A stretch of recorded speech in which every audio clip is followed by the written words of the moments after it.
Top 100 universities లో 100% scholarship తో admission పొందాలనుకుంటున్నారా? India's top competitive exams IIT NEET etcetera guidance కావాలన్నా, India and world top universities లో join అవ్వాలన్నా, స్టూడెంట్స్ అండ్ పేరెంట్స్ కి కెరీర్ కౌన్సిలింగ్ కావాలన్నా, మీ కెరీర్ డెసిషన్ డబుల్ చెక్ చేసుకోవాలనుకున్నా 25 ఇయర్స్ ఎక్స్పీరియన్స్ డాక్టర్ సతీష్ గారిని సంప్రదించండి. నమస్తే. 1990 ఎడ్యుకేషన్ కార్యక్రమం స్వాగతం. నేను బ్రహ్మనాయుడు.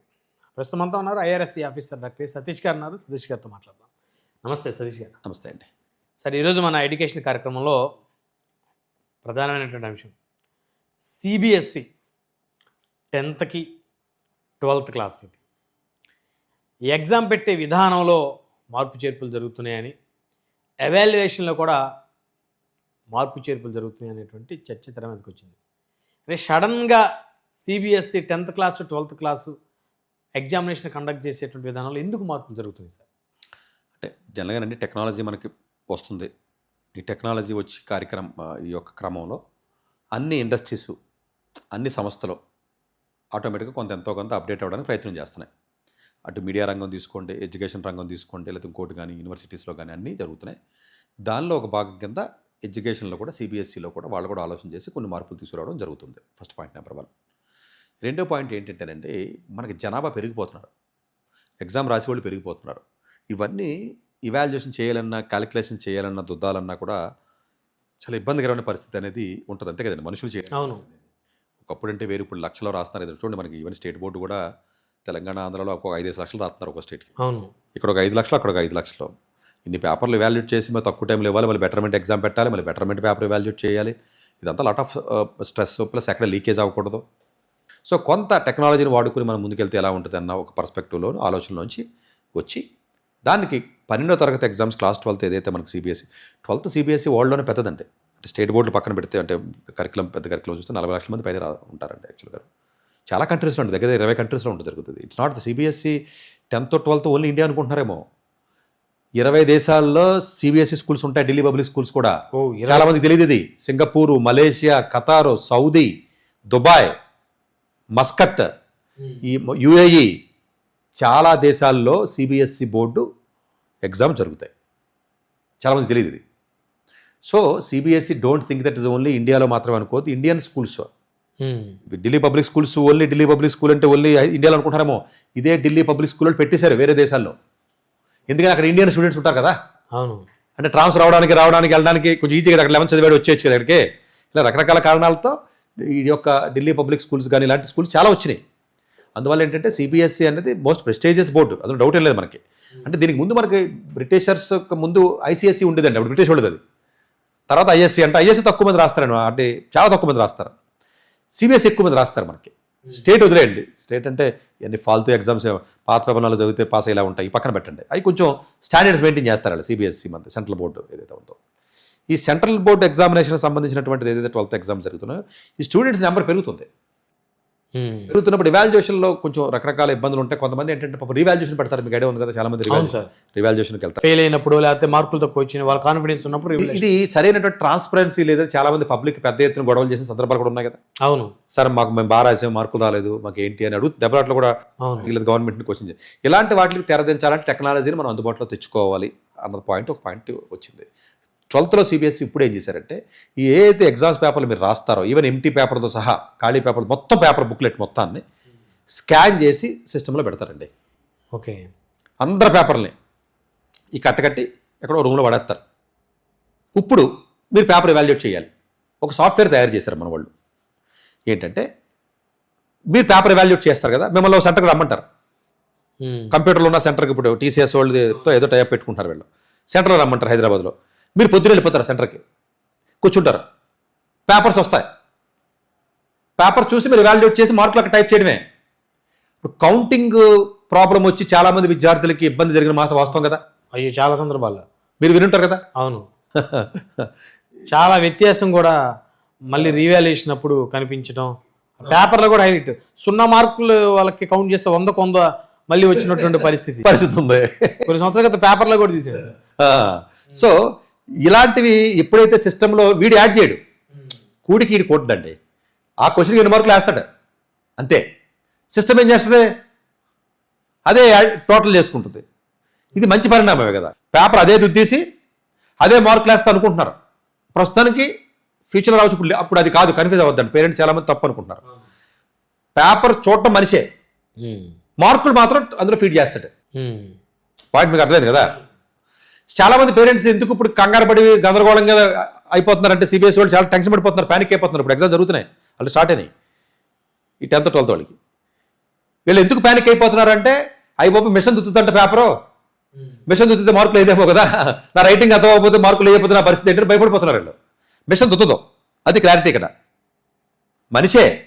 కాకపోతే చూసి అంటే ఇప్పుడు ఇలా చూసుకున్నాడండి, చూస్తే అర్థమవుతుంది కదడికి. అవును, ఎన్ని మార్కులు వేలే వేస్తాడు. పేపర్లు దుద్దడాలు, కౌంట్లు వేయడాలు, టేబుల్ వేయడాలు, టోటలింగ్ చేయడాలు ఇది లేదు. ఇంకా ఫ్యూచర్లో డిజిటల్గా ఇవాల్యుయేట్ చేయడం కూడా మనుషులు కాకుండా మిషన్తో టెక్నాలజీ ఏదైతే వాటి టెక్నాలజీ వస్తుందా అంటే వచ్చే అవకాశం ఉంది, ఇప్పుడు కాదు మేబీ. ఎందుకంటే ఆ మనిషి రైటింగ్ అర్థం చేసుకోవాలి కదా, అది అర్థం కాదు ఏం చేస్తుంది, మళ్ళీ 0 వేస్తుంది కదా. మేబీ దానికి కొంచెం బెటర్ ఛాన్సెస్ ఉన్న తర్వాత దాని గురించి ఆలోచన చేయొచ్చు, అది పక్కన పెడదాం. దీనికి కంగారు పడక్కర్లేదు, ఇది మంచిదని చెప్తున్నానండి. చాలా మంది కంగారు పడుతున్నారు పిల్లలు. ఇది 12th లో వచ్చినటువంటి మార్పు. 10వ తరగతి పిల్లలకు వచ్చినటువంటి మార్పు ఏంటంటే ఇంతకుముందు అనౌన్స్ చేసింది, ఇప్పుడు కొత్తది అయితే కాదు, కానీ ప్రతి పిల్లోడు ఎగ్జామ్ రాసిన తర్వాత స్ట్రెస్ ఎక్కువ ఉంటుందండి పిల్లలకి. 10th క్లాస్ పిల్లలకి మీరు అబ్జర్వ్ చేస్తానంటే పాపం చాలామంది పిల్లలకి సిబిఎస్ఈ బోర్డు పిల్లలు అంటారు కదా, పేరెంట్స్ చాలా స్ట్రెస్ ఉంటుందని మీకు తెలియదు. అంటే మేబీ మీరు చదివినప్పుడు మీ ఇంట్లో వాళ్ళు మరి టెన్షన్ పడ్డారో నాకు తెలియదు, కానీ పడ్డదా? నేను స్టేట్ సిలబస్ సార్. ఇప్పుడు స్టేట్ అయినా కూడా పాస్ అవుతాడా లేదా, మంచి మార్కులు వస్తాయి, 190 రావాలి 95 రావాలన్న టెన్షన్ అయితే ఖచ్చితంగా ఇంట్లో అందరికీ ఉంటుంది కదా. అవును. 10th క్లాస్ ఎగ్జామ్ అనేది పేరెంట్స్కి ఎగ్జామ్ అనుకోవాలండి. ఇప్పుడైతే హైదరాబాద్లో పేరెంట్సే ఎగ్జామ్ రాస్తున్నారు అన్నంత టెన్షన్ ఉంది కదా, ప్రతి ఇంట్లోనే ఉంటుంది కదా ఇది ఎగ్జామ్స్ టైంలో.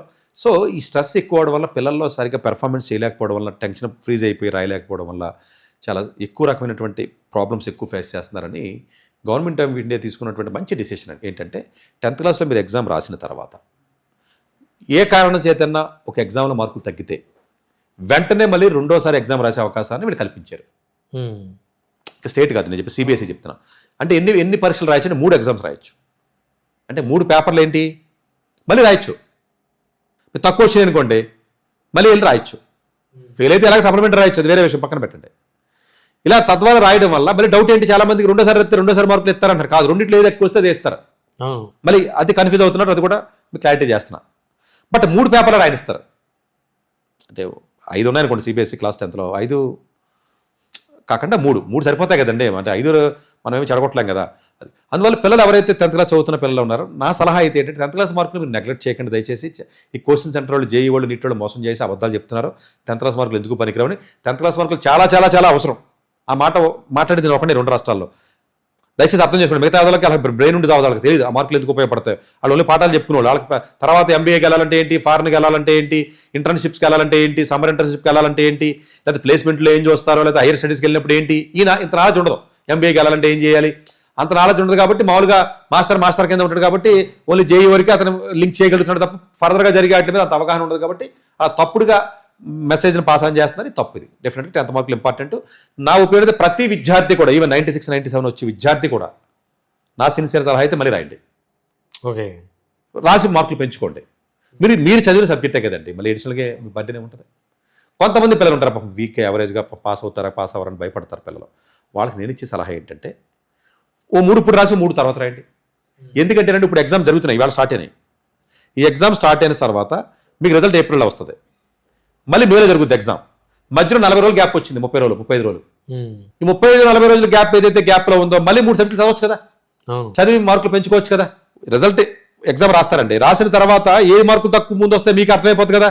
అవి ఇప్పటి నుంచి ప్రిపేర్ అయిపోండి. జేఈకి తర్వాత పక్కన పెట్టండి. ప్రిపేర్ అయిపోయి మళ్ళీ పెడుతున్నారు మేలో, మళ్ళీ జూన్లో రిజల్ట్ ఇస్తారు.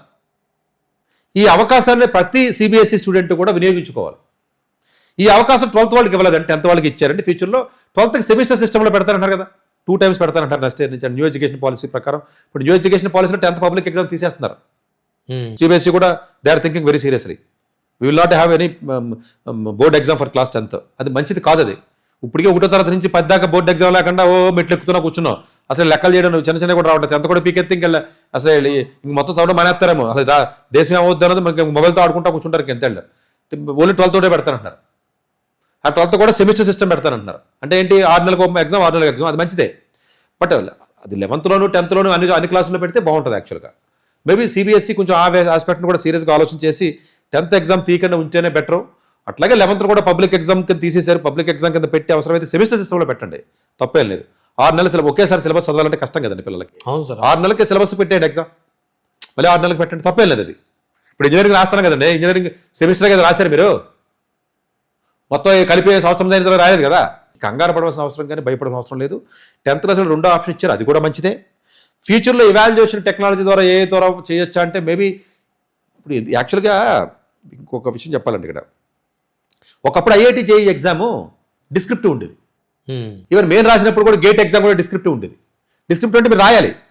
ఈ కాంపిటీషన్ పెరిగిపోయి ఎక్కువ మంది అయిపోవడం వల్ల, లక్షల మంది అయిపోవడం వల్ల ఈ పేపర్లు దొద్దలేక ఆబ్జెక్టివ్ కింద మార్చారు. ఇది రీజన్, చాలా మంది తెలియదు ఇది. ఓకే. ఎంసెట్ ఎగ్జామ్ పెట్టడం మానేసి డిస్క్రిప్టివ్ ఇచ్చే పరిస్థితి ఏంటంటారు? అసలు 2 లక్షల మందికి ఇవాల్యుయేట్ చేయగలరా? ఇవాల్యుయేషన్లో మళ్ళీ అవకతవకలు జరుగుతాయి, ఒకటి న్యాయం జరిగింది ఒకటి అన్యాయం జరిగింది, గొడవలు అవుతాయి అని భయపడి ఆబ్జెక్టివ్ ప్యాటర్న్లో తీసుకొచ్చారు వీళ్ళు. యాక్చువల్గా ఒకప్పుడు ఐఐటి జేఈ ఎగ్జామ్ అనేది డిస్క్రిప్టివ్ ఎగ్జామ్. 60s స్టార్ట్ అయిందండి జేఈ ఎగ్జామ్. డిస్క్రిప్టివ్ ఎగ్జామ్ తక్కువ మంది రాసేవారు. 2006 వరకు పెద్ద తెలియదు ఎగ్జామ్ గురించి ఎవరికి, 2003 దాకా.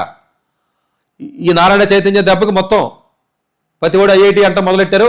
వాళ్ళు సంవత్సరానికి 4,000 కోట్ల వ్యాపారం చేస్తున్నారు. వాళ్ళ ఆస్తులు ఎంత ఉంటాయి తెలుసా మీకు? మీరు ఊహించండి. నారాయణ చైతన్య వాళ్ళ ఆస్తులు, ఎడ్యుకేషన్ ఎన్ని క్యాంపస్లు ఉంటాయి, ఎన్ని ఉంటాయి తెలుసా?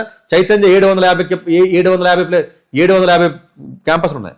అంటే ఓన్ బిల్డింగ్స్ సార్? అంటే కొన్ని రెంట్ ఉంటాయి, కొన్ని ఓన్ కూడా వేస్తారు, ఓన్ కూడా అంటే వేల కోట్లలోనే ఉంటాయి వాళ్ళ ప్రాపర్టీస్. ఒక్క ఐఐటి ఎమోషన్తో ఎంతమంది పిల్లలు వెళ్తారంటే రాష్ట్రం మొత్తం మీద ఎంతమంది వెళ్తారో మీకు తెలిసే, ఇది వేల మీద లెక్క పెట్టచ్చు. వ్యాపారం అంటే సరే కొంతమందికి మంచి జరిగింది కాబట్టి నేను అది తప్పని పక్కన పెట్టండి. అంటే ఓవరాల్గా మీరు చూసుకున్నట్లయితే డిస్క్రిప్టివ్ సిస్టమ్ ఉండేదండి ఒకప్పుడు. అది ఇవాల్యుయేట్ చేయలేక ఆబ్జెక్టివ్లోకి తీసుకొచ్చారు. ఫ్యూచర్లో ఈ జనం పెరిగిపోతే 10th 12th కూడా ఆబ్జెక్టివ్లో పట్టుకొచ్చేస్తారంటారు వాళ్ళు. ఇది ఎందుకు చెప్తున్నారంటే అది రీజన్. 10th కూడా ఇవాళ మా చేతులు లాగేస్తారో దుద్దలాకపోతున్నాం మేము.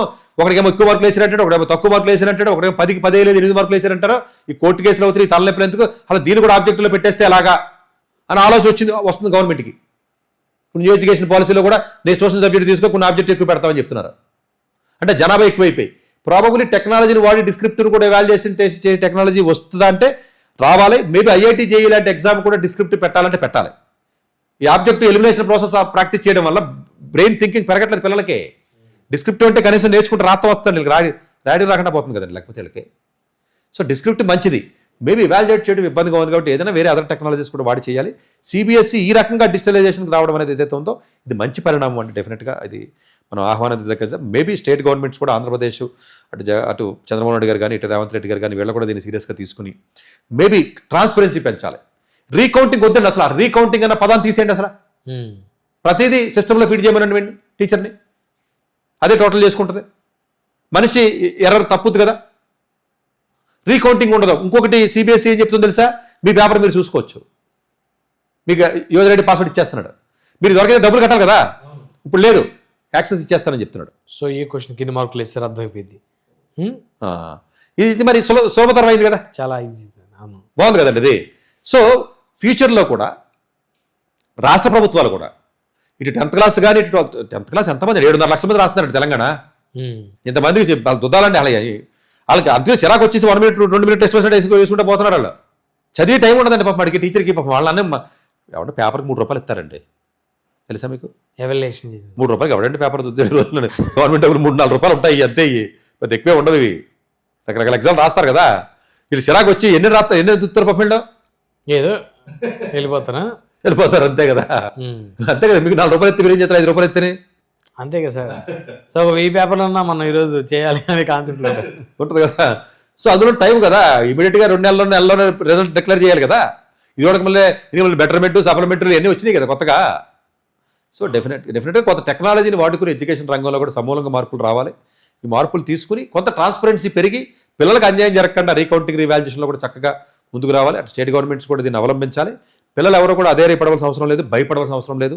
ఇదేదో మిషన్ వచ్చి దుద్దేస్తుంది లేకపోతే రోబో వచ్చి దుద్దేస్తుంది అన్నటువంటి భయాందోళనకు గురవలసిన అవసరం లేదు.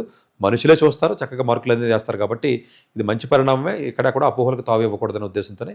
ఎందుకంటే చాలామంది నన్ను అడుగుతున్నారు కౌన్సిలింగ్ వచ్చి, సార్ భయం వేసేస్తుంది సార్ మాకు, ఏదో ఇది చేశారట, లేకపోతే ఇదేంటి అదేంటి రకరకాల డౌట్లు.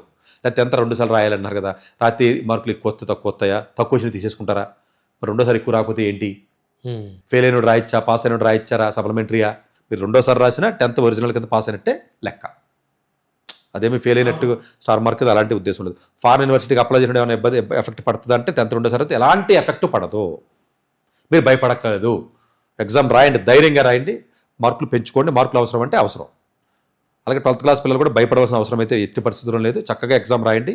ఎగ్జామ్ రాసిన తర్వాత వాళ్ళు స్కాన్ చేసుకుంటారు, తర్వాత మీకు యాక్సెస్ ఇస్తారు, చక్కగా మీరు చూసుకోవచ్చు. ఎట్లాంటి ఇబ్బంది ఉండదు. సతీష్ గారు, నాకు డౌటు. ఇప్పుడు నార్మల్ స్టేట్ సిలబస్, నేను స్టేట్ సిలబస్ చదివాను 10th క్లాస్ అయినా ఇంటర్మీడియట్ అయినా. ఇంటర్మీడియట్ ఫస్ట్ ఇయర్ అప్పుడు మాకు బెటర్మెంట్ ఆప్షన్ ఉంది, కానీ సెకండ్ ఇయర్కి ఏం బెటర్మెంట్ ఉండదు. సెకండ్ ఉండదు, లేదు, సప్లిమెంటరీ ఉంటుంది. అయితే ఇక్కడ బెటర్మెంట్ మాకు ఫస్ట్ ఇయర్లో బెటర్మెంట్ రాసిన తర్వాత బెటర్మెంట్ కన్నా ముందు మార్క్స్ కనుక ఉన్నట్లయితే అవి సెలెక్ట్ చేసుకునే ఆప్షన్ ఉండేది. రెండిట్లో ఏదో ఒకటే సెలెక్ట్ చేసుకోవాలి. ఇప్పుడు సిబిఎస్ఈకి 12th కూడా బెటర్మెంట్ ఉందా సార్?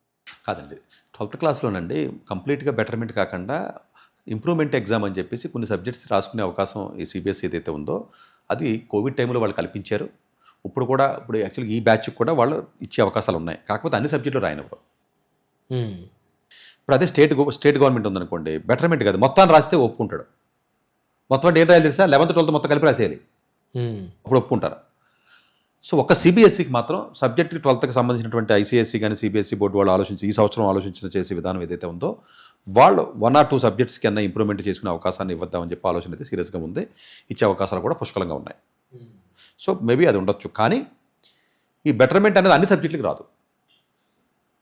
11th మీరు రాసినట్టుగా అన్ని సబ్జెక్టులు రాయడానికి అయితే మాత్రం ఎట్టి పరిస్థితుల్లో ఇచ్చే ఉద్దేశం లేదు సిబిఎస్ఈ కానీ ఐఎస్ఈ. సో స్టేట్ బోర్డు కూడా అంతేనండి. స్టేట్ బోర్డు మీరు ఒక సబ్జెక్ట్ని బెటర్మెంట్ రాయడానికి ఒప్పుకోరు, మొత్తాన్ని రాయాలి. అందు గురించి మేము ఏం చెప్తున్నాం అంటే 12th క్లాస్ పిల్లలకి స్టేట్ బోర్డులో 70% ఉంటే తప్ప జేఈ ర్యాంక్ రాదు కదా. అవును, ఈ 70% చాలామందికి రావట్లా, కొంతమందికి జేఈలో ర్యాంక్ వచ్చి కూడా. వాళ్ళకి మేము ఏం చెప్తున్నామంటే ఎగ్జామ్ హాల్లో పేపర్ చూసినప్పుడు మీకు ఏమాత్రం డౌట్ ఉన్నా, పేపర్ టఫ్గా ఉంది, మార్కులు 75 రావేమో అని డౌట్ ఉన్నట్లయితే దయచేసి ఆ ఎగ్జామ్ ఫెయిల్ అయిపోయి బయటికి రండి, సప్లిమెంటరీ రాయిస్తారు.